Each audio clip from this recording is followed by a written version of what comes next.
Future classes academy में। तो आज हम बात करेंगे पार्ट 5 की। जी हाँ दोस्तों, कक्षा 9 का अध्याय 1 यानी फिजिक्स का जो चैप्टर 1 चल रहा है आपका, आज हम पार्ट 5 लेके आ चुके हैं और आज हम शुरू करेंगे त्वरण। क्या पढ़ेंगे आज हम? त्वरण। जैसा कि हमने पीछे की वीडियो में पिछले दिन के चौथे पार्ट में पढ़ा है, चाल पढ़ा और वेग पढ़ा। इन दो पार्टों को, उनके भागों को, उनके प्रकारों को और उनमें कुछ न्यूमेरिकल्स के जरिए हमने इनको पढ़ा। आज हम पढ़ेंगे त्वरण को। तो चलिए दोस्तों, आज हम शुरू करते हैं त्वरण। त्वरण को बोलते हैं एक्सेलरेशन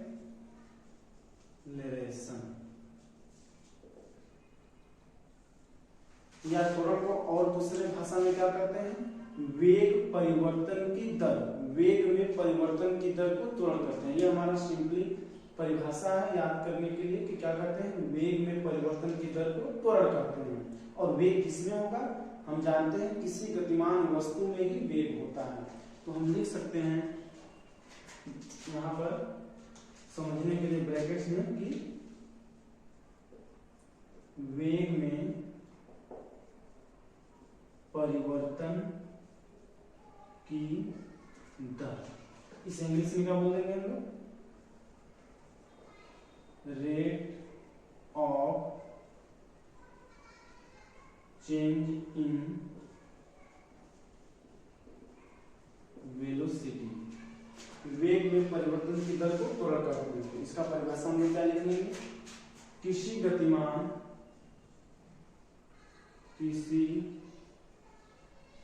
गतिमान पिंड के वेग में परिवर्तन की दर को त्वरण कहते हैं। और जैसा कि हमने पिछले वीडियो में बता रखा है आपको कि जो त्वरण हमारा होता है वो सदिश राशि है। त्वरण क्यों सदिश राशि है? हमने सदिश और अदिश राशि का परिभाषा दे रखा है कि वे राशियां जिनमें दिशा व परिमाण दोनों होते हैं वे सदिश राशि होती हैं। और अदिश राशि का यह कि वे भौतिक राशियां जिनमें परिमाण हो परंतु दिशा नहीं या दिशा निश्चित न हो वे अदिश राशियां होती हैं। और शॉर्टकट में लॉजिक बताया था कि जिसमें व या ब शब्द पूरा पूरा आए वो सदिश राशि, और जिसमें व या ब शब्द न आए या आधा अधूरा आए वह अदिश राशि है। तो इसमें व शब्द हमारा पूरा पूरा मिल रहा है, इसलिए यह क्या है? सदिश राशि। क्या है? सदिश राशि। तो हम इसे कह सकते हैं कि इसे स्मॉल ए से प्रदर्शित करते हैं। इसे स्मॉल ए से प्रदर्शित करते हैं तो त्वरण बराबर फार्मूला क्या बन जाएगा? त्वरण बराबर क्या लिखे हैं? वेग में परिवर्तन की दर लिखेंगे। वेग में परिवर्तन और बटे के कुल लगा समयांतराल। कुल लगा समयांतराल या शॉर्टकट में बोल सकते हैं कि A इक्वल टू, इसे वेग में परिवर्तन को बोलते हैं डेल्टा V। डेल्टा V यानी इसमें दो वेग होंगे, एक प्रारंभिक होगा एक अंतिम, और अंतिम वाला जब भी होगा अधिक होगा तो लिखेंगे हम लोग क्या लिख सकते हैं? Delta V upon delta T। Small v और स्मॉल t से दर्शाते हैं। तो ये हमारा फार्मूला बन जाता है। त्वरण बराबर वेग में परिवर्तन बटे के कुल लगा समयांतराल। और इसके जरिए हम कह सकते हैं, जैसे हमने परिभाषा में आपको बताया कि यह क्या है? त्वरण एक सदिश राशि है। तो इसे लिख सकते हैं त्वरण एक सदिश राशि है तथा इसका मात्रक SI पद्धति बोलेंगे। SI पद्धति में मीटर प्रति सेकेंड स्क्वायर होता है। अब मीटर प्रति सेकंड स्क्वायर क्यों होता है, चलिए इसे भी देख लेते हैं। जैसा मैंने यहाँ पे बता रखा है आपको कि त्वरण ए बराबर delta we upon delta T. Delta we का मतलब होता है वेग परिवर्तन।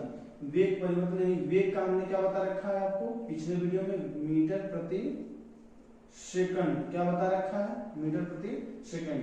और बटे में डेल्टा टी का भी सेकंड होगा, तो यह नीचे ही होगा तो क्या हो जाएगा इनटू में सेकंड। इसलिए क्या कहेंगे मीटर प्रति सेकंड इंटू सेकंड से क्या होता है सेकंड स्क्वायर। तो क्या कह सकते हैं इन्हें मीटर प्रति सेकंड स्क्वायर। शॉर्टकट में हम बोल सकते हैं मीटर प्रति सेकंड स्क्वायर का एसआई पद्धति में त्वरण का मात्रक। ठीक है दोस्तों, तो ये रहा त्वरण का परिभाषा। और त्वरण क्या होता है सदिश राशि है और इसका मात्रक क्या होता है मैंने दिखा दिया। अब इसके भागों के बारे में हम बात करेंगे कि इनमें कितने प्रकार होते हैं, कितने भाग होते हैं इसके त्वरण। जैसे हमने पिछले वीडियो में चाल के प्रकार बताए और वेग के प्रकार बताए, वैसे ही त्वरण के भी प्रकार होते हैं। तो मुख्यतः त्वरण के कुल कितने प्रकार होते हैं, 3 प्रकार होते हैं। पहला होता है एक समान त्वरण, दूसरा होता है असमान त्वरण और तीसरा होता है धनात्मक तथा ऋणात्मक त्वरण।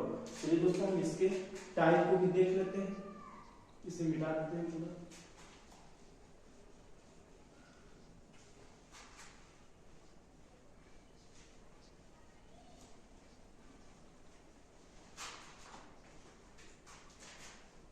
लिखेंगे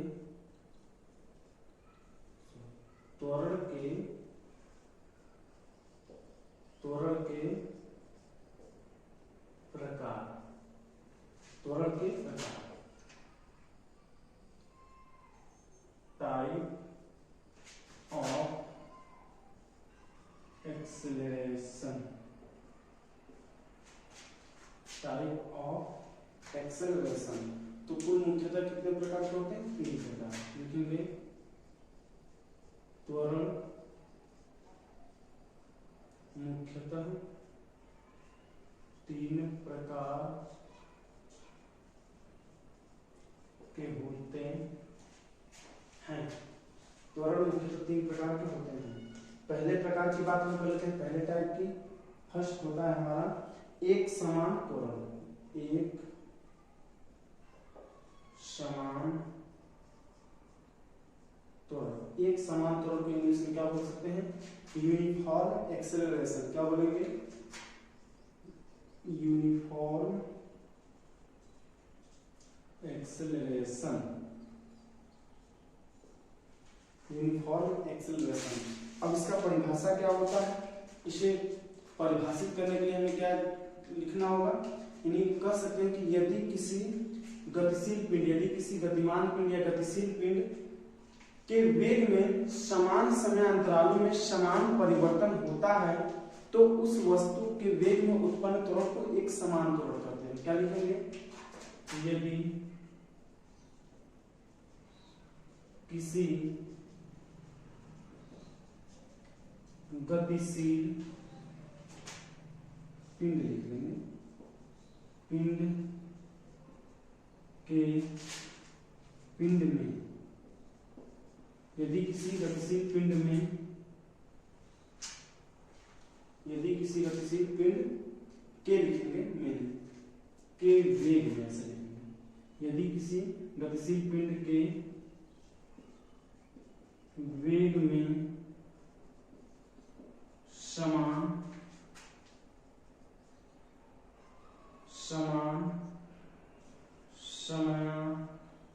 समयांतरालों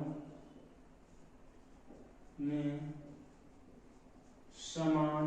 है तो पिंड के वेग में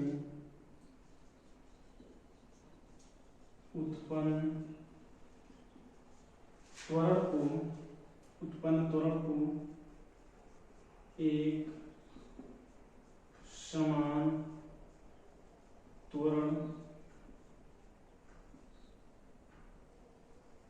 कहते हैं। यदि किसी गतिशील पिंड के वेग में समान समय अंतरालों में समान परिवर्तन होता है तो पिंड के वेग में उत्पन्न त्वरण को एक समान त्वरण करते हैं।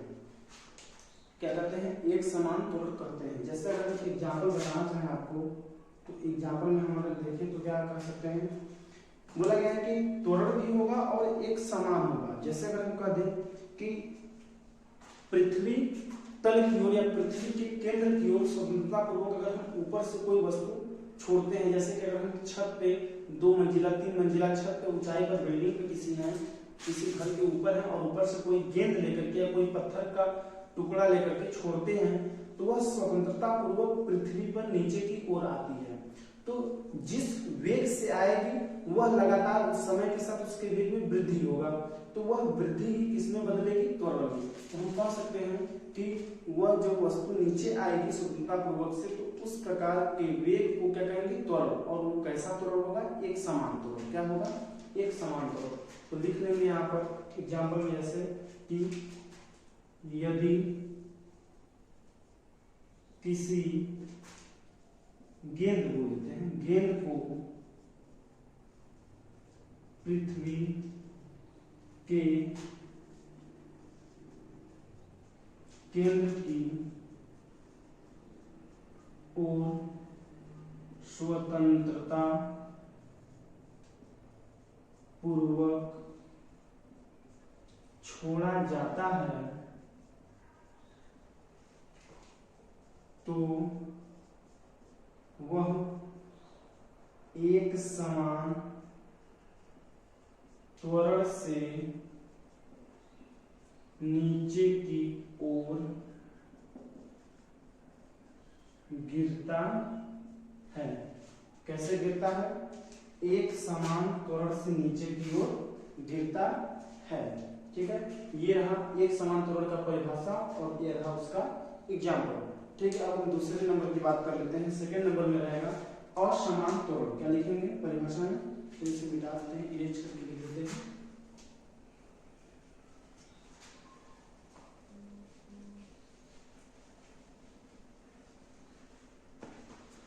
सेकेंड नंबर रहेगा आपका असमान त्वरण।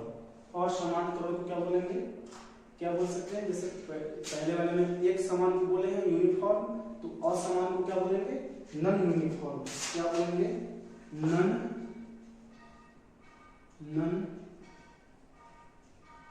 Uniform acceleration. Non uniform acceleration. अब इसमें क्या होगा? पिछले पहले नंबर की तरह परिभाषा जो होगा हमारा, अब उसी प्रकार से परिभाषा इसको लिखेंगे। जैसे मैंने कहा था पहले कि यदि कोई गतिशील वस्तु समान समय अंतरालों में समान परिवर्तन करता है, तो वह क्या होता है? उसमें उत्पन्न त्वरण को एक समान त्वरण कहते हैं। लेकिन यहाँ पर समान परिवर्तन न करके भिन्न भिन्न या असमान परिवर्तन करेगा, तो क्या लिखेंगे? यदि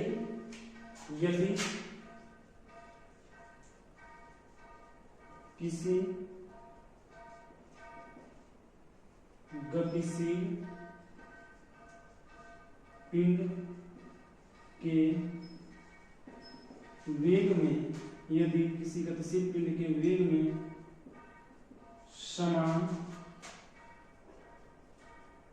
समयांतरालों में भिन्न भिन्न परिवर्तन होता है, तो पिंड के वेग में उत्पन्न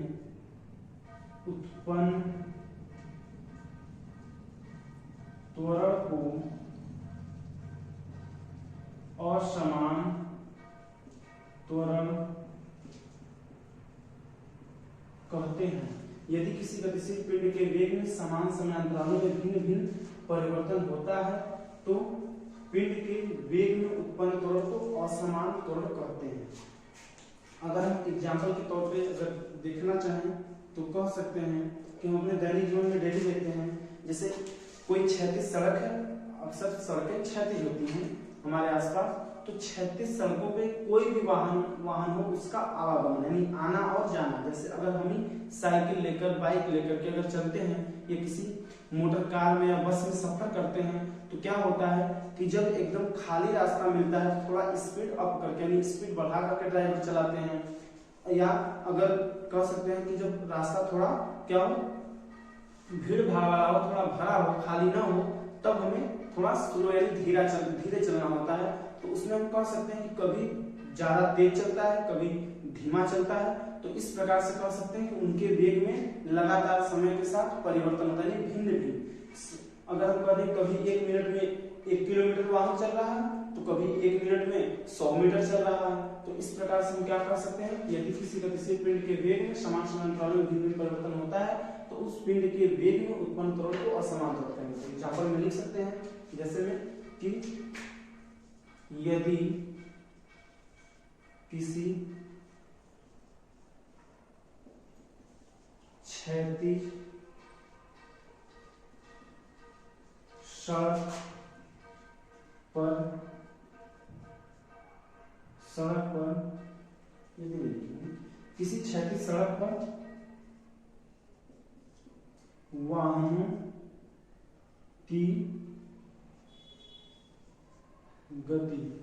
वाहनों की गति कर सकते हैं, किसी क्षैतिज सड़क पर वाहनों की गति। तो सड़क पर हम हमेशा देखते हैं कि एक स्पीड से कोई भी वाहन कभी भी नहीं चलता है, वो कभी तेज कभी धीमा ऐसे ही चलता रहता है। तो हम क्या कर सकते हैं कि किसी क्षैतिज सड़क पर वाहनों की गति। ठीक है, अब अगले नंबर की बात कर लेते हैं। जैसे मैंने तीसरा थर्ड नंबर बताया था ऋणात्मक था, ऋणात्मक त्वरण, तो उसकी बात कर लेते हैं, समझा देते हैं।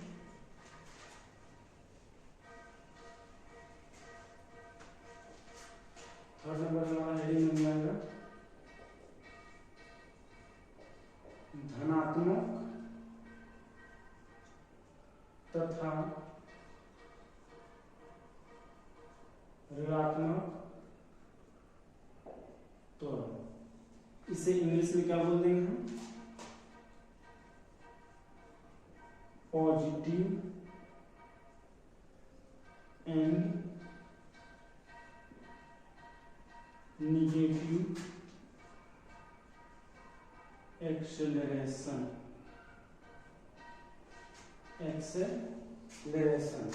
Positive and negative acceleration. अब इसमें दो परिभाषा धनात्मक के लिए अलग बनेगा और ऋणात्मक के लिए अलग बनेगा।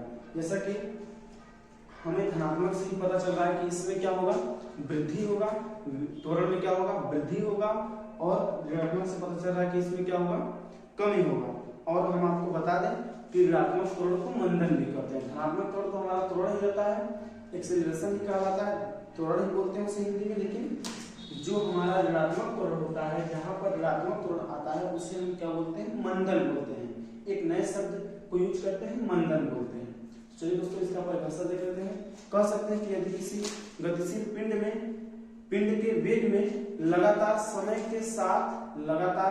के साथ वृद्धि हो रही हो, निरंतर वृद्धि हो रही हो, तो लिख सकते हैं हम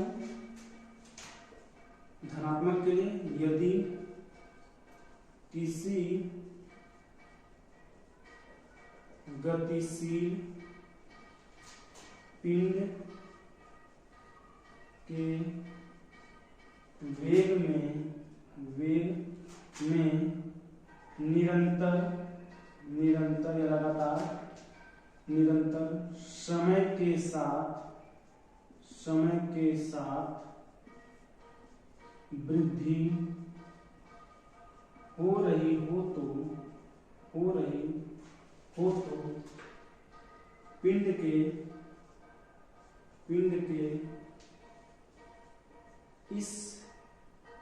के इस प्रकार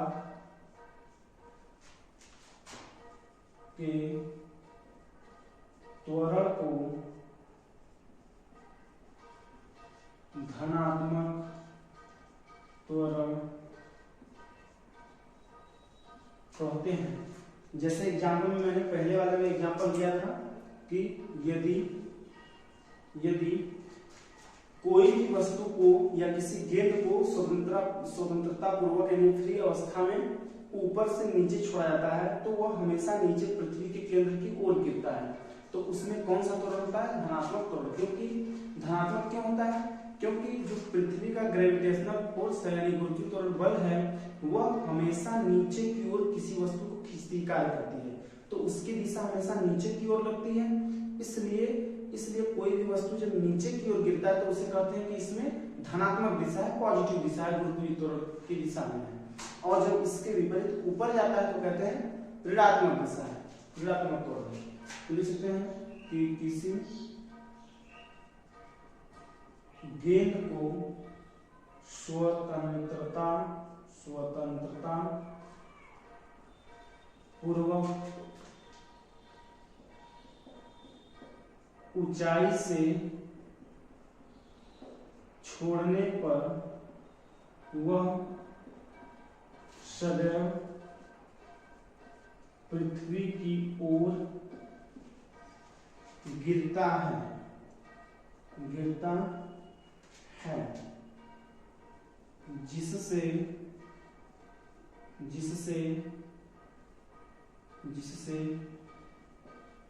गेंद में धनात्मक त्वरण होगा, जिस कारण से गेंद में धनात्मक त्वरण होगा। अब इसमें हम ऋणात्मक त्वरण की बात कर लेते हैं। जैसे मैंने यदि किसी गतिशील पिंड के वेग में निरंतर समय के साथ वृद्धि हो रहा है, अब यहाँ पर क्या होगा? वृद्धि न होकर क्या होगा? कमी होगा, निरंतर कमी होगा। तो लिख सकते हैं इसका परिभाषा, यदि किसी गतिशील पिंड के वेग में निरंतर समय के साथ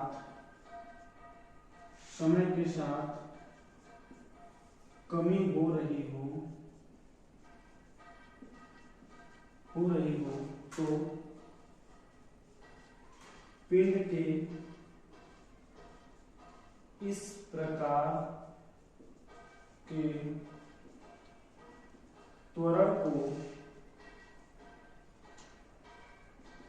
ऋणात्मक त्वरण कहते हैं। ऋणात्मक त्वरण कहते हैं। जैसे एग्जाम्पल में हम समझे कि स्वतंत्रता पूर्वक से किसी गेंद को ऊपर से छोड़ रहे हैं, वो हमेशा नीचे पृथ्वी के केंद्र की ओर आ रहा है। तो इस केस में क्या करेंगे कि अब हम नीचे पृथ्वी के तल से किसी गेंद को जब ऊपर फेंकते हैं तो इसमें फेंकना पड़ता है, क्योंकि यह ऊपर अपने आप नहीं जाता। हम अपने हाथों से बल लगा करके किसी वस्तु को जब ऊपर आसमान की तरफ फेंकते हैं तो वह क्या होता है कि जब हमारे हाथ से छूटता है तो उस समय उसका जो वेग होता है वेलोसिटी का वो बहुत ज्यादा होता है। जितना हम ताकत लगाते हैं, जितना बल लगाते हैं उस पर वह उतना तेज जाता है और एक ऐसी स्थिति आती है कि कुछ ऊंचाई पर, कुछ लिमिट पर वह जाते जाते एकदम रुक जाता है और फिर से पुनः वापस उसी के विपरीत दिशा में नीचे की ओर गिरता है। तो जब वह नीचे से ऊपर जा रहा है तो कह सकते हैं कि ग्रेविटी के विरुद्ध कार्य कर रहा हो, ग्रेविटी के विपरीत दिशा में ऊपर जा रहा है। तो इसमें यहाँ पर क्या होता है? गुरुत्वीय त्वरण हमारा ऋणात्मक होता है। क्या होता है? ऋणात्मक। तो एग्जाम्पल के लिए हम कह सकते हैं कि किसी गेंद को बल लगाकर ऊपर की ओर फेंकने पर उस गेंद में ऋणात्मक त्वरण उत्पन्न होता है। ठीक है दोस्तों, ये रहा त्वरण का परिभाषा और त्वरण के प्रकार की परिभाषा, और मैंने उनके साथ साथ उनका एग्जाम्पल भी दिखाया। अब हम चर्चा कर लेते हैं एक क्वेश्चन की। एक एग्जाम्पल क्वेश्चन दिखा देते हैं आपको, न्यूमेरिकल एक दिखाते हैं ताकि यह बहुत अच्छे से समझ में आ जाए, क्योंकि इन सब पर बहुत इंपॉर्टेंट है। ये बहुत ही सवाल बनाते हैं, परीक्षा के उद्देश्य में पढ़ा रहे हैं, आपको पता है। एक न्यूमेरिकल क्वेश्चन देख लेते हैं जैसे एग्जाम्पल क्वेश्चन हमने ले रखा है, नंबर फर्स्ट की बात कर लेते हैं। जैसे एग्जाम्पल क्वेश्चन हमने ले रखा है कि एक बाइक, जैसे अगर हम किसी बाइक की बात करें, कोई टू व्हीलर गाड़ी है, एक बाइक की चाल, एक बाइक की चाल 20 किमी प्रति घंटा, क्या है उसका स्पीड, 20 किमी प्रति घंटा की चाल से, 20 किमी प्रति घंटा की चाल से एक बाइक की चाल 20 किमी प्रति घंटा से 20 सेकेंड कर सकते हैं, 20 सेकेंड में 40 किमी प्रति घंटा हो जाता है। एक बाइक की चाल 20 किमी प्रति घंटा से 20 सेकेंड में 40 किमी प्रति घंटा हो जाता है। तो बोला है तो बाइक का त्वरण क्या होगा, तो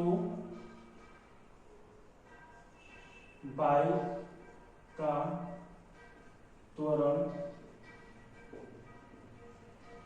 क्या होगा, तो बाइक का त्वरण क्या होगा, इसे देख लेते हैं कि बाइक का त्वरण क्या होगा। अब यहाँ पहले हमें दिया क्या क्या है उसको हमें लिखना पड़ता है, देख लेते हैं। बोला है कि एक बाइक की चाल, प्रारंभिक चाल ये है 20 किमी प्रति घंटा बोला है, हमने प्रारंभिक चाल को, प्रारंभिक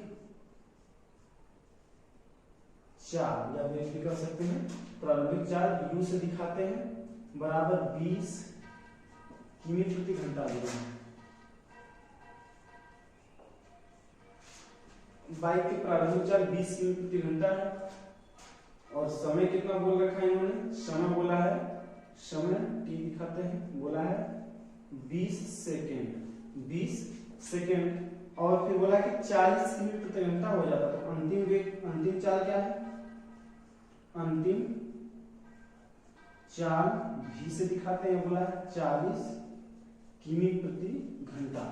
तो हमने जैसे कि पिछले वीडियो में भी आपको बता रखा था कि जब भी हमारा किमी प्रति घंटा में यदि चाल या वेग दे रखा है तो समय को भी घंटा में देना पड़ेगा, नहीं तो अगर ये सेकंड में है तो इसे हमें मीटर प्रति सेकंड में भी चेंज करना होगा।